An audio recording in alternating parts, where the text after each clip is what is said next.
Исторический момент. Мы участвуем в почтовой гоньбе.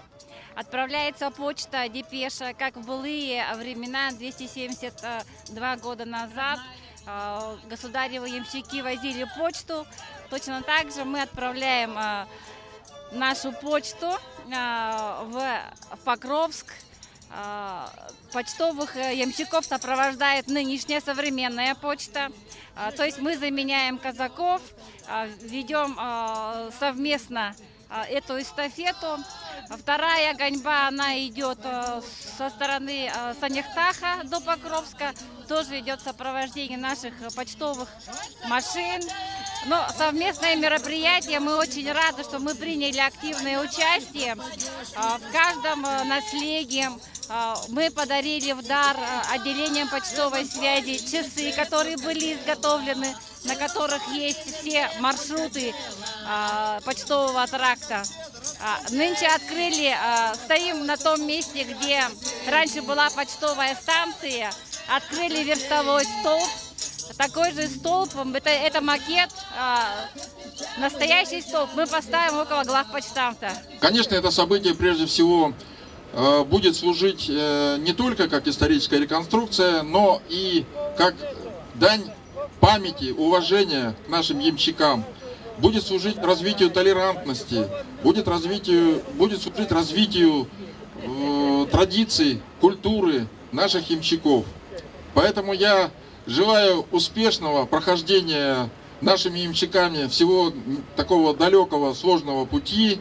Пусть всегда сопровождает светлое небо, яркое солнце. В добрый путь, уважаемые друзья! Само по себе название «Русский север» предполагает, что вот эти торжества, они, конечно, очень близки.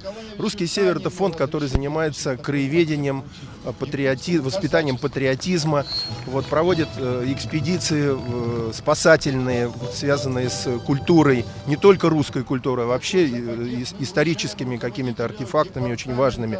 И сегодня «Русский север» учредил свой приз для победителя. Это комплект съемочного оборудования.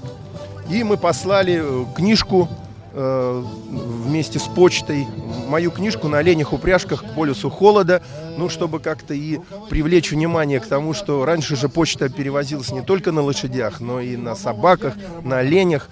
Поэтому самое главное, что эти торжества, они действительно должны объединять людей. И это не только русская культура, ямщицкая, это и венкийская культура, это обязательно якутская культура. И об этом надо больше говорить, о единении, об интеграции какой-то.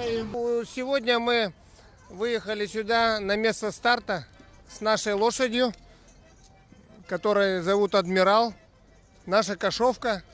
И мы, я в роли казака, и у меня Петр Кондаков ямщиком. Мы получаем сейчас почту. Ее доставляем своим этапом до Старой Табаги. Там в сельсовете передаем ее другим ямщикам. Они его дальше везут в Техтюр. И потом 22 марта в Покровске будет встреча ямщиков, которые идут сверху. И мы идем от Якутска. И там встреча. И будет праздник большой, посвященный ямщикам государевым,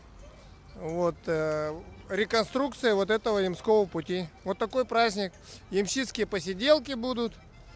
Мы сегодня стартуем.